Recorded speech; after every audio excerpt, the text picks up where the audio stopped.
Hello EV mechanic channel को subscribe कीजिए e rickshaw और ई बाइक से रिलेटेड रिपेयरिंग वीडियोस देखने के लिए। हेलो फ्रेंड्स, मैं Mohammad Quddus Multitech e vehicle lab में आपका बहुत बहुत स्वागत है।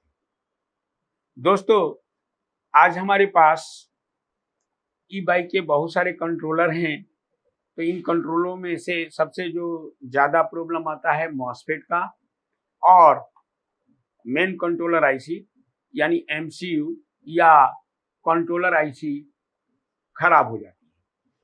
तो मैं फटाफट कैसे जानूंगा, यानी जल्दी से कैसे जानूंगा कि कंट्रोलर आईसी खराब है या नहीं। तो आज मैं इस वीडियो में आपको बताने जा रहा हूं कि कोई भी ई बाइक का कंट्रोलर है, अगर उसमें आईसी खराब हो गई है या ठीक है, ये कैसे पता किया जाता है। साथ ही साथ हमारे यहाँ जो क्लास होता है वो एस्टिमेटिक डायग्राम के साथ, जो कि भारत का शायद ये पहला इंस्टीट्यूट है जो एस्टिमेटिक डायग्राम के साथ पढ़ाता है। और ये भी बताना चाहूँगा कि इसका एस्टिमेटिक डायग्राम अभी तक इंटरनेट पर अवेलेबल नहीं है, लेकिन मैं कोई भी सर्किट डायग्राम डिजाइन कर लेता हूँ और उसी के हिसाब से बच्चों को बताता हूँ। तो आइए दोस्तों, हम लोग इस जो कंट्रोलर है, तो कंट्रोलर के अंदर जो मेन कंट्रोलर आईसी है, जिसे एमसीयू भी कहते हैं, कुछ लोग उसे कंट्रोलर आईसी भी कहते हैं, कोई उसे माइक्रो कंट्रोलर आईसी भी कहता है, वो खराब है या नहीं, ये कैसे जानते हैं अब देखते हैं। तो दोस्तों, हमारे पास ये 3 कंट्रोलर हैं। इनमें से कौन से कंट्रोलर का मेन कंट्रोलर आईसी या एमसीयू खराब हो गई है, ये हम कैसे पता करेंगे, आइए जानते हैं।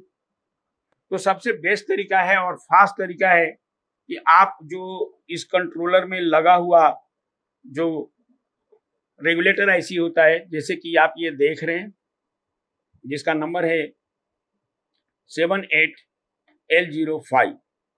तो ये एक रेगुलेटर आईसी होती है जो 5 वोल्ट रेगुलेटर आईसी कहलाता है, जिसमें हम 14 वोल्ट देते हैं और 5 वोल्ट आउट करता है। तो अगर मुझे इस यहाँ पे ये कंट्रोलर आईसी है, तो ये कंट्रोलर आईसी को सप्लाई 5 वोल्ट की सप्लाई इसको दी जाती है। अगर ये कंट्रोलर आईसी खराब हो जाए तो शॉर्टिंग शो करने लगता है। तो मैं कैसे पता करूंगा कि ये कंट्रोलर आईसी खराब है या नहीं, जल्दी में फास्ट तरीका। तो इसके लिए आपको ये जो बीच वाला पिन है, इसका ग्राउंड पिन होता है। और अब ये जो आप देख रहे हैं, ये आपको एक ये पिन है और एक ये पिन है, तो बीच वाले पिन पर आप ब्लैक प्रोब रख सकते हैं और रेड प्रोब दोनों साइड रखना होगा। अगर इसमें 100 ओम से नीचे ओम शो कर गया तो समझ लेना कि कंट्रोलर आईसी फॉल्टी है। इसके लिए हमें मल्टीमीटर को डायोड पे रखना होता है, और आप चाहें तो इसके बीच वाले पिन पे भी ब्लैक प्रोब रख सकते हैं, और साथ ही साथ यहाँ पे जो शंट रजिस्टर लगा है, यहाँ पे भी ब्लैक प्रोब रख सकते हैं।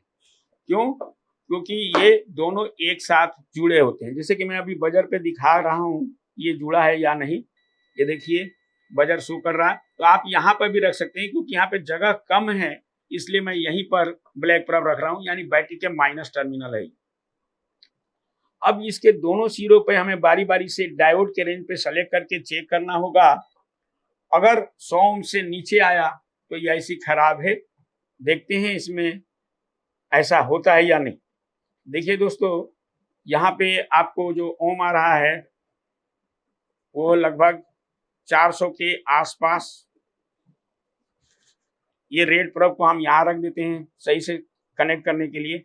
अब यहाँ पे देखिए, ये लगभग 623 आ रहा है, जो कि इसका 1 नंबर पिन है, और ये 3 नंबर पिन यहाँ पे भी आ रहा हूँ।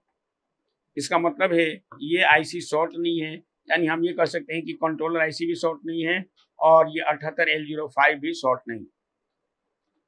अब मैं यहाँ पे वही टेक्निक अपनाऊंगा।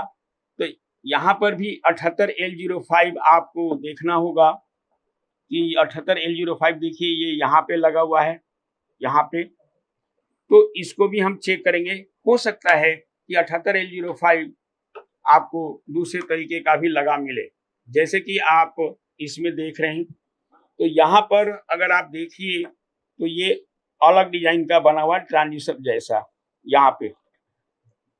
तो यहाँ पे भी आप चेक करके जान सकते हैं। इसका अपोजिट हिस्से में जो 78L05 है, पहले मैं इसको देख लेता हूँ। तो यहाँ पे लिखा भी है, तो आप इसके बीच वाले पिन पर कोई भी प्रोब रख सकते हैं, रेड या ब्लैक, और दोनों साइड में से किसी में भी 100 ओम से नीचे आ गया तो ये आईसी खराब है, यानी कंट्रोलर आईसी खराब, ये कंफर्म हो जाता है। तो देखते हैं कि इसमें क्या रहा है। यहाँ पे भी 700 के आसपास है और यहाँ पर 600 के आसपास, यानी 100 से ऊपर है। इसका मतलब है कंट्रोलर आईसी अभी हम शॉर्ट नहीं मानेंगे।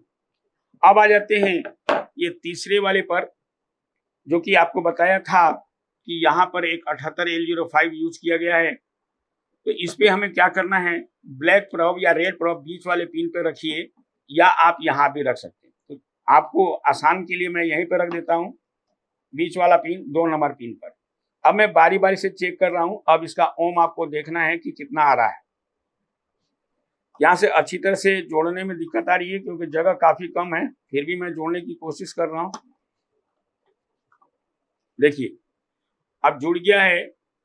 अगर आप दिखा सके तो ये 0 ओम आ रहा, और दूसरे साइड ये 360 के आसपास आ रहा। इसका मतलब ये है कि ये आईसी पूरी तरह से शॉर्ट हो चुकी है। फिर से एक बार देख लीजिए, फिर से जोड़ देता हूं।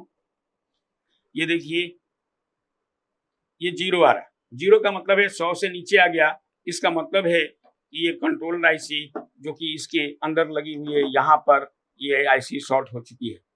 लेकिन इसे शॉर्ट घोषित करने से पहले इसके पिनों को अच्छी तरह से देख लेना होता है कि ये सटा ना हो।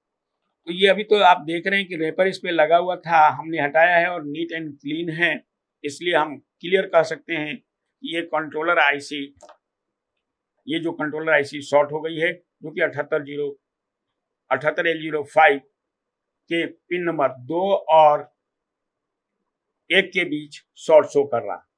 तो ऐसी स्थिति में 78L05 भी शॉर्ट हो सकता है और ये आईसी भी शॉर्ट हो सकती है, लेकिन 90% ये देखा जाता है कि मेन कंट्रोलर आईसी खराब होती है। उसे अगर आप कंफर्म करना चाहते हैं तो आप 78L05 को खोल दीजिए, और खोलने के बाद फिर 2 नंबर पिन और 1 नंबर पिन के बीच आपको चेक करना होगा कि क्या 100 ओम से नीचे आया, तो उस आईसी को खराब मान लिया जाता है और अक्सर कंट्रोलर आईसी ही खराब होती है। अब सवाल ये उठता है कि क्या कंट्रोलर आईसी मार्केट में अवेलेबल है, तो जवाब होगा नहीं। तो फिर कैसे हम इसका जुगाड़ कर सकते हैं, तो इसका जवाब ये है कि आप कोई भी सेम कंट्रोलर उठा करके दूसरा लगा के इसे चालू कर सकते हैं। तो दोस्तों, जैसा मैंने कहा कि कंट्रोलर आईसी अगर खराब हो गई है तो क्या मार्केट में अवेलेबल है, तो जवाब है नहीं। मार्केट में वैसे तो लोग कहते हैं कि मेरे पास है, तो आप उसे खरीदने से बचें। हाँ, अगर आपके पास सेम कंट्रोलर है, उसका मॉडल नंबर देख करके और आईसी का नंबर देख करके, अगर वो कंट्रोलर आईसी सही है जो आपके बोर्ड में लगा हुआ है, तो आप दूसरा कंट्रोलर आईसी लगा सकते हैं, यानी खोल करके उसमें आप लगा सकते हैं। इस तरह से ये चालू भी हो जाएगा, लेकिन शर्त ये है कि वो नंबर सेम होनी चाहिए और सेम डिवाइस से खुली हुई होनी चाहिए। तो दोस्तों, आपको मैंने इस वीडियो में बताया कि किसी भी ई बाइक के कंट्रोलर आईसी को बहुत ही जल्दी कैसे जान सकते हैं कि कंट्रोलर आईसी खराब है या नहीं। साथ ही साथ मैं आपको बताना चाहूँगा कि अगर आप बहुत अच्छी तरह से सीखना चाहते हैं, अगर आप हमें टाइम देंगे, और अच्छी तरह से सीखने के लिए टाइम देना बहुत ज़रूरी है। टाइम का कोई बाउंडेशन नहीं है, आप टाइम यहाँ अच्छा दे करके बहुत ही अच्छी तरह से सीख सकते हैं, चाहे वो किसी भी तरह का चार्जर हो या किसी भी तरह का कंट्रोलर, वो सारी ट्रेनिंग आपको हम अच्छी तरह से देंगे। साथ ही साथ कहना चाहेंगे दोस्तों कि हमारा जो चैनल है मल्टीटेक का, ई व्हीकल का, तो उसे आप सब्सक्राइब करेंगे और बेल आइकन भी दबाएंगे, जिससे आपको लेटेस्ट वीडियो मिल सके। Thank you.